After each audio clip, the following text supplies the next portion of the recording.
semuanya, selamat malam Bapak Ibu Halo, di seluruh Indonesia ya, dari Sabang sampai malam. Halo Pak, dari Sabang sampai Merauke ya. Ada yang dari Gorontalo, ada yang di Pekanbaru, ada pesan juga nih dari Majalengka. Oh, Pak Hendra di Majalengka. Halo semuanya Bapak Ibu. Gimana kabarnya malam hari ini ya? Semoga Bapak Ibu Baik. semua sehat-sehat ya walaupun di luar lagi hujan, lagi mendung, lagi dingin, pastikan untuk tetap menjaga daya tahan tubuhnya ya. Baik, perkenalkan saya Diana, saya produk spesialis dari Forever Healthy Indonesia. Dan malam hari ini, malam yang selalu kita nanti-nanti, kita akan membahas nih mengenai manfaat kokoa. Kira-kira apa lagi sih ya dari kemarin kok eh, ada banyak sekali manfaatnya ya. Ternyata memang betul Bapak Ibu ya, ada sejuta manfaat dari si biji kakao yang warna hitam itu ya. Jadi walaupun hitam tapi manfaatnya banyak ya. Salah satunya yang kita bahas hari ini adalah manfaat cocoa flavano untuk kesehatan jantung ya. Mungkin Bapak Ibu yang berdomisili di Jakarta yang kemarin ikut dalam acara Yayasan Jantung Indonesia di hari Rabu ya, Bapak Ibu pasti tahu ya manfaat dari kokoa ini untuk kesehatan jantung apa aja. Nah, berikut nanti Dokter Winda akan menjelaskan ya Bapak Ibu ya. Bapak Ibu bisa bertanya nanti di kolom chat dan kolom chat akan kami matikan 15 menit sebelum acara berakhir. Nah, jika Bapak Ibu juga memiliki testimoni atau kesaksian juga bisa nih, bisa menuliskan nama dan kisahnya. Nah, nanti saya akan memanggilkan Bapak Ibu ya. Baik, kita langsung panggil saja ya dokter kesayangan kami, Dokter Winda. Sudah muncul. Halo. Halo dok. Oke, Eh, topiknya malam hari ini mengenai cocoa flavanol untuk kesehatan jantung. Yap. Oke, sudah muncul ya di layar laptop atau handphone Bapak Ibu. Silakan Dokter Winda. Oke, thank you di. Selamat malam, semangat pagi teman-teman FHI di seluruh Indonesia dari Sabang sampai Merauke. Malam Sehat-sehat dok. ya. Halo, sehat-sehat ya semuanya ya, dimanapun berada. Mungkin ada yang lagi di rumah, atau mungkin ada yang masih di jalan. Hati-hati di jalan, yang buat lagi di jalan ya. Nggak apa-apa, di loudspeaker aja, biar sambil mendengarkan suara merdu saya. Tapi topiknya nggak enak sayangnya ya. Bukan ngomongin yang enak-enak, kita ngomongin yang agak-agak serem-serem sedikit ya, tentang penyakit jantung. Di mana penyakit jantung adalah pembunuh nomor satu di dunia. Slide.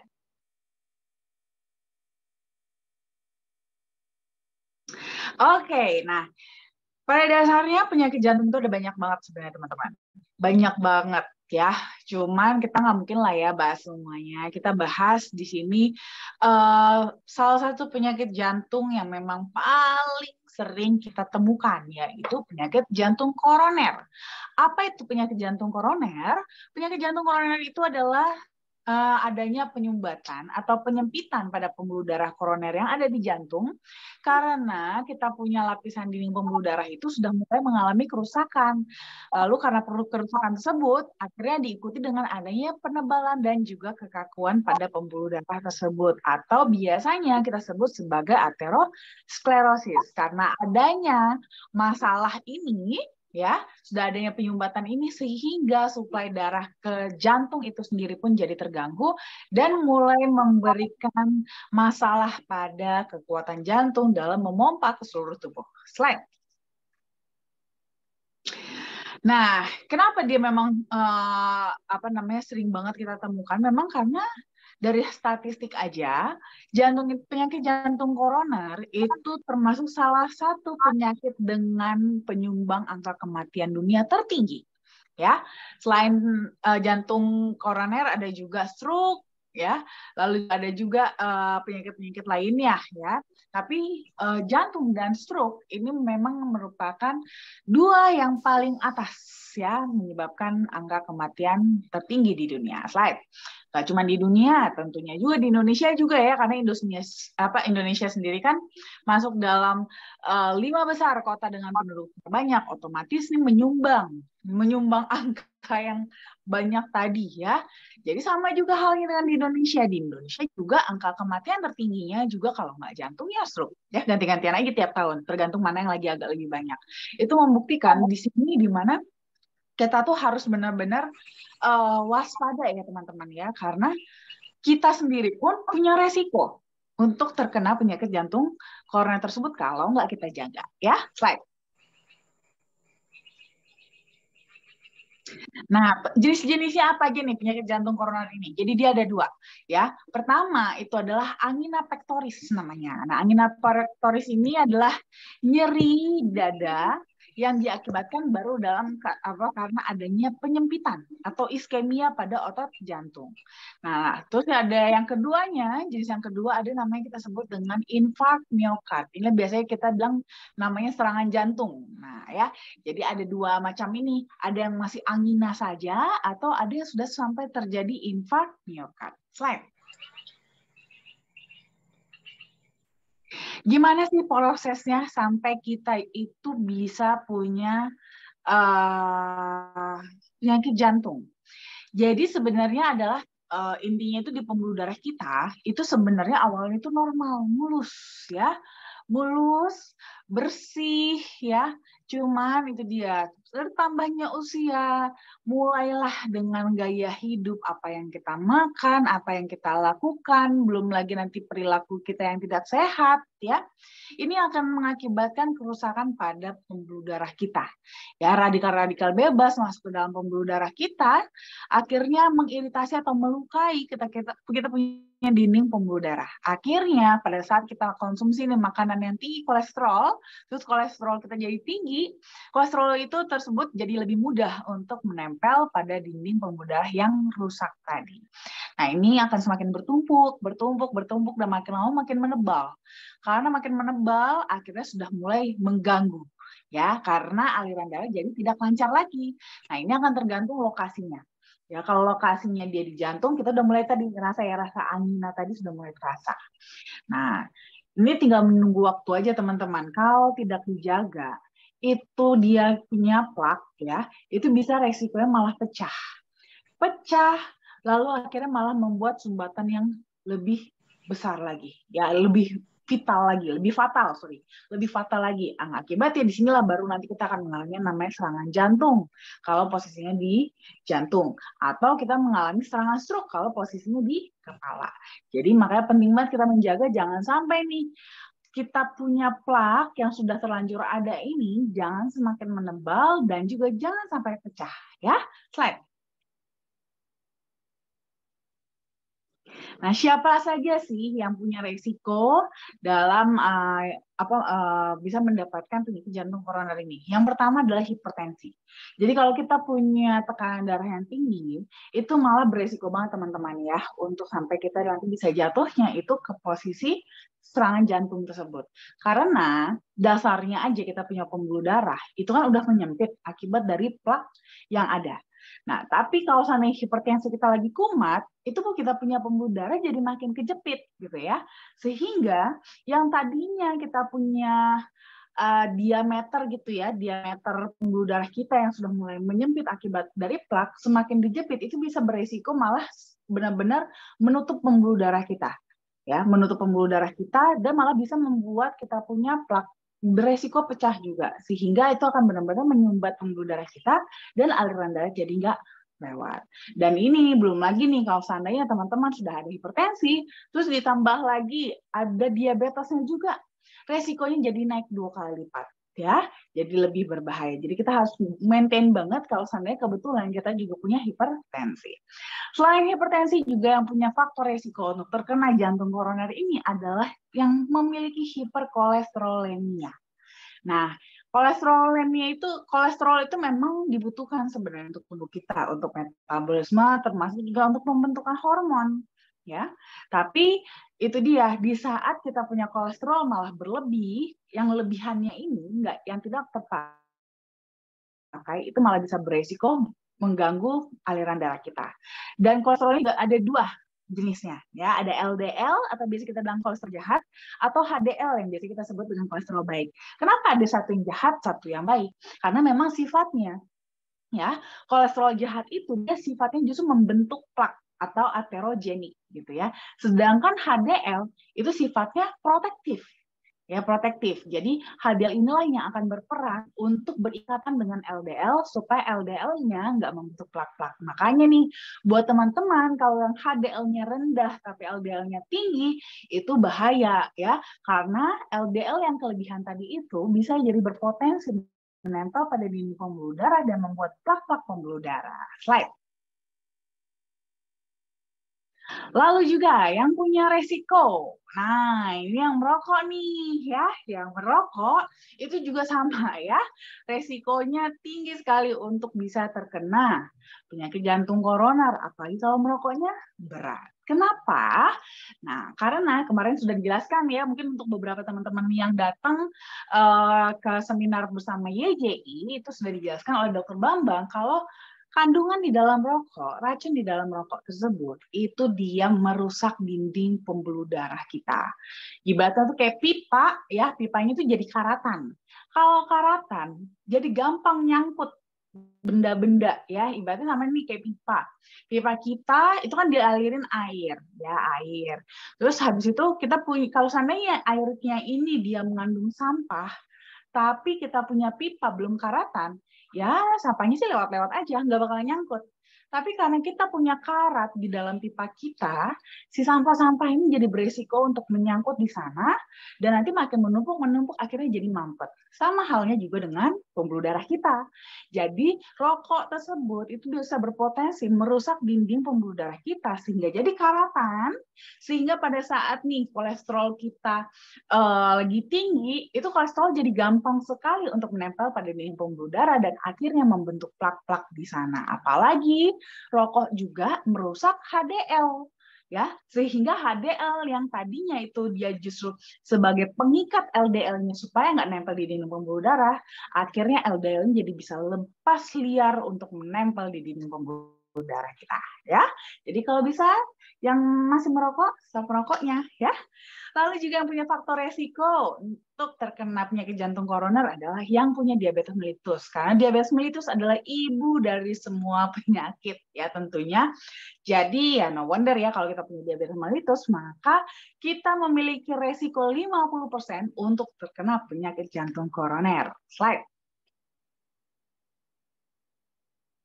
Nah, selain itu juga ada beberapa juga ya, yang lain-lainnya seperti mungkin ada kelainan pada jantungnya, ya, kelainan EKG. Itu juga faktor stres, ya, kalau stres itu juga resiko ya, membuat kita jadi terkena serangan jantung. Gaya hidup yang salah, ya, pola makannya salah, kurang olahraga, ini juga faktor-faktor resiko yang bisa membuat kita semakin tinggi resikonya untuk terkena penyakit jantung koroner. Slide. Nah, kalau gitu infark miokard itu apa? Atau serangan jantung itu apa? Nah, kalau pada kasus infark miokard, di sini justru teman-teman, kita punya otot jantung, sebagiannya itu mengalami kematian. Ya, mengalami kematian sel. Karena tidak dapat pasokan darah.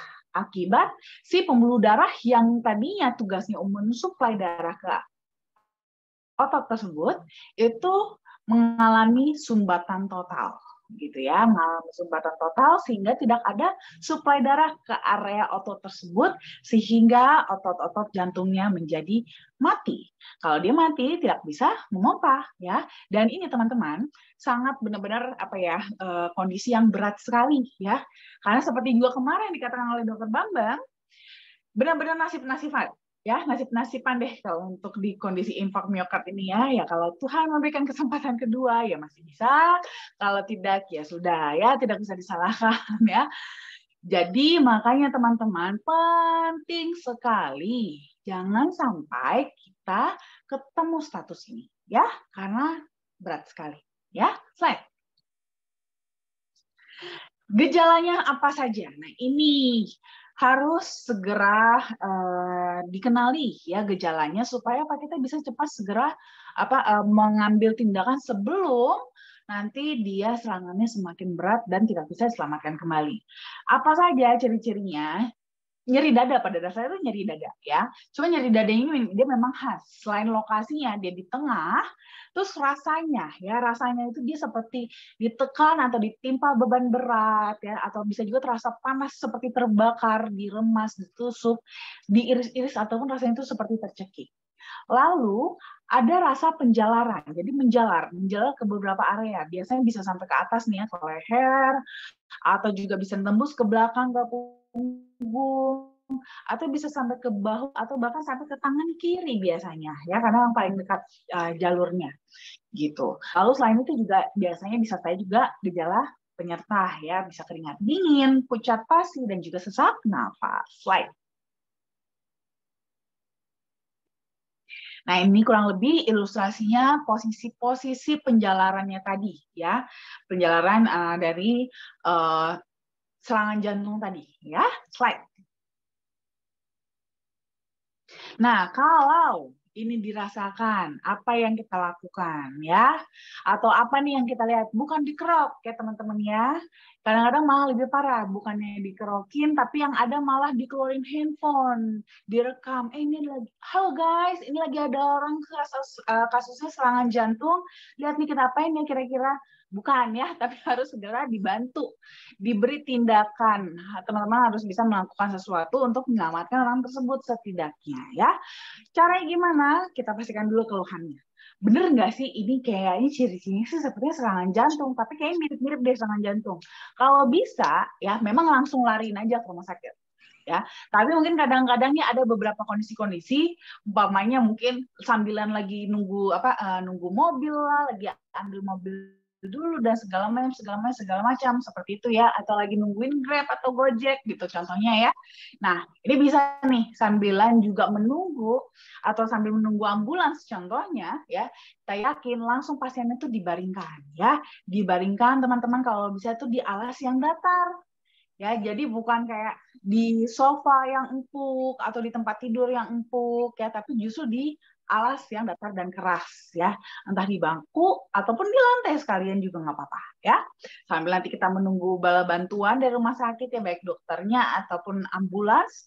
Kalau bisa biasanya nih kalau umpamanya yang sudah punya ada masalah dengan jantungnya itu selalu standby yang namanya aspirin ya, aspirin di tasnya lah atau di dompet atau di kantongnya, in case dibutuhkan atau kejadian seperti ini itu langsung aspirinnya dihancurkan dan ditaruh di bawah lidah gitu ya, itu untuk penanganan pertama. Lalu kalau seandainya nih si pasien tersebut bahkan sampai sudah mengalami henti jantung, teman-teman yang ngerti caranya boleh melakukan resusitasi paru jantung ya, atau CPR ya, bisa boleh melakukan CPR. Nah, supaya sambil memastikan aliran darah bisa tetap terjaga ya, untuk meminimalisir lah setidaknya ya, menjaga atau menunda ya, sebagai tindakan penyelamatan pertama. Ya, karena ini penting sekali karena angka kematian tertinggi adalah justru di jam-jam pertama terjadinya serangan jantung ini. Slide. Nah, CPR itu kayak gimana? Nanti kapan-kapan kalau kita di kantor, kita bikin lagi deh ya latihan melakukan CPR. Jadi CPR ini atau Cardiopulmonary Resuscitation, dia adalah resusitasi jantung paru yang kita lakukan sebagai langkah penyelamatan jiwa pertama, di mana tujuannya ini adalah supaya aliran darah dan oksigen bisa tetap berlangsung ke seluruh tubuh, walaupun dia punya jantungnya lagi berhenti. Jadi kita yang bantuin untuk memompakan ke seluruh jantung dengan kita memompa jantungnya secara manual gitu ya. Jadi sampai nanti diharapkan sambil kita memanualkan untuk denyut jantungnya, semoga juga ibaratnya nih jantungnya bisa kembali terstimulasi, tertrigger untuk otomatis berdenyut kembali gitu ya. Slide. Nah, ini yang penting teman-teman ya. Kalau bisa sih kita jangan sampai ada di kondisi tersebut ya. Makanya penting sekali untuk mencegah. Caranya gimana? Rubah gaya hidup dan juga dietnya ya.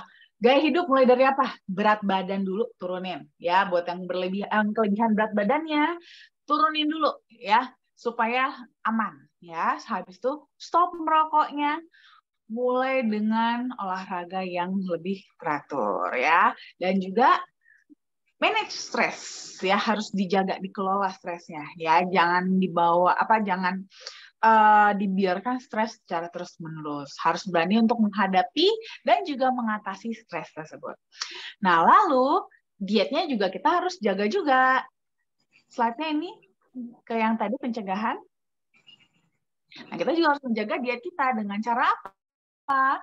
Ya, setelahnya ya dengan cara kurangin garam ya, kurangin makanan yang kolesterolnya tinggi yang berminyak-minyak, kurangin alkohol dan banyakin lagi untuk buah dan sayurnya ya, supaya jadi lebih balance. Slide.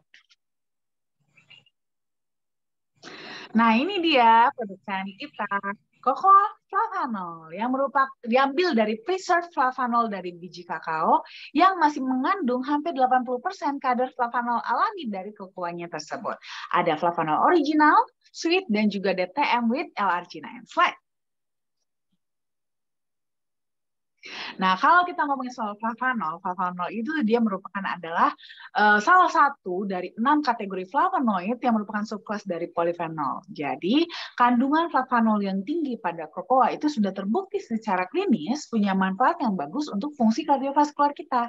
Jadi, kalau kita konsumsi dalam jangka pendek, itu kita sudah langsung bisa mendapatkan manfaatnya, yaitu dilatasi pembuluh darah, sehingga kita punya aliran darah itu jadi lebih lancar. Nah, tapi kalau kita rutin konsumsi dalam jangka panjang, itu kita juga mendapatkan manfaatnya juga sebagai antioksidan. Tapi manfaat ini juga nggak gampang untuk didapatkan, teman-teman. Karena kandungan flavanol yang tinggi, itu dia nggak gampang untuk dijaga. Harus menggunakan metode ekstraksi yang tepat agar flavanol ini.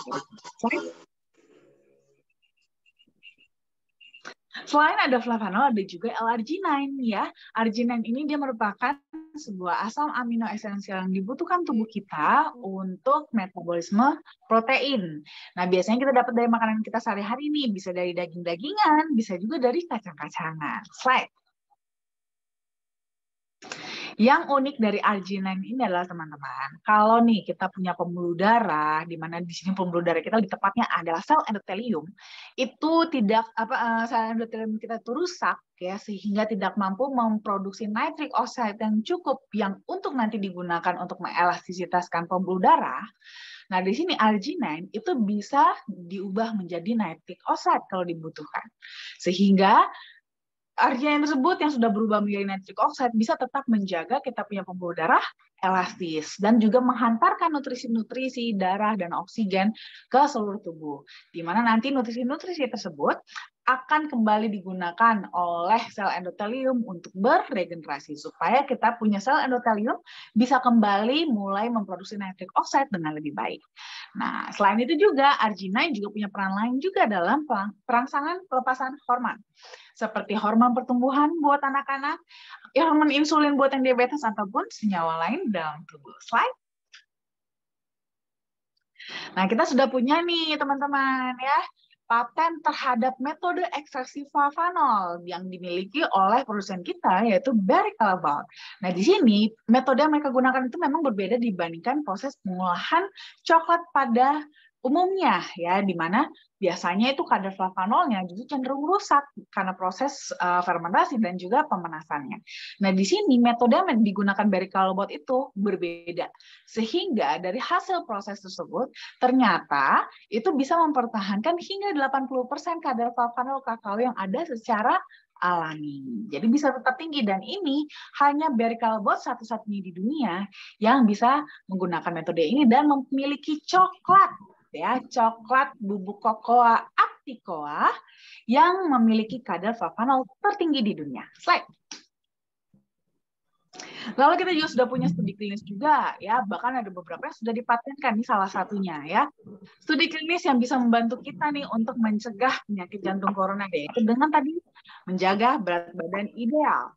Nah, di sini dari hasil studi klinis itu ternyata ekstraksi kokoa itu bagus untuk menurunkan berat badan dengan cara meregulasi ekspresi gen dalam metabolisme lemak, sehingga kita punya sel-sel lemak dalam tubuh itu cenderung dipakai oleh sel-sel lain untuk menjadi energi ya. Nah, tapi tetap aja balik lagi teman-teman ya. Jangan sampai nih nanti sudah dibakar lemaknya, diisi ulang. Sama aja ya. Nggak turun-turun nanti berat badannya. Oke? Slide. Lalu juga ada juga studi klinis di mana di sini dalam suatu penelitian itu subjek yang diberikan 300 ml kokoa yang mengandung kadar polifenol yang sangat tinggi itu ternyata selama beberapa jam setelah mengkonsumsi kokoa tersebut itu terjadi penurunan perlengketan molekul pada permukaan trombosit di mana ini membuat kita punya trombosit itu cenderung tidak melekat dengan molekul lain di dalam darah. Ini adalah proses yang terjadi kalau teman-teman minum obat pengencer darah seperti aspirin. Jadi sangat rekomendasi banget nih buat teman-teman yang memang sudah punya dari riwayat jantungnya ya atau ada hipertensi, hiperkolesterol itu kan biasa memang mengkonsumsi obat-obat pengencer darah. Cuman kita tahu kalau kita konsumsi obat pengencer darah atau obat-obatan lain dalam jangka panjang tetap akan ada resikonya. Memang kita butuh, tapi juga punya resiko di ujung sana yaitu biasanya nggak bagus buat ginjal kita. Nah, di sini ternyata bisa teman-teman mendapatkan manfaat yang sama tanpa harus khawatir dengan efek jangka panjangnya, yaitu dengan ekstraksi kokoa dari cocoa flavanol. Slide. Lalu kita juga sudah dapat scientific opinion juga dari EFSA atau European Food Safety Authority, di mana di sini kita sudah bisa mengklaim manfaat dari produk kita yaitu cocoa flavanol bagus untuk memelihara elastisitas pembuluh darah dan di mana ini akan memberikan kontribusi yang bagus untuk mendapatkan aliran darah yang lebih normal. Slide. Jadi, untuk konsumsinya, teman-teman bisa mengkonsumsi itu cukup 3-5 gram sehari untuk yang original atau sweet, atau bisa juga mengkonsumsi flavanol DTM with allergy 9, 2 saset per hari untuk booster selama 2 minggu pertama, lalu dilanjutkan dengan 1 saset per hari untuk maintenance. Namun kembali lagi ya teman-teman ya, ini dosis yang standar, tapi nanti boleh disesuaikan dengan kebutuhan tubuh teman-teman masing-masing. Oke, jadi yuk, mari dari sekarang kita cegah penyakit kardiovaskular supaya kita sehat dan berumur panjang. Terima kasih Dokter Winda. Nah, itu dia Bapak Ibu penjelasan Dokter Winda mengenai manfaat dari bubuk kakao untuk kesehatan jantung ya, Dok ya.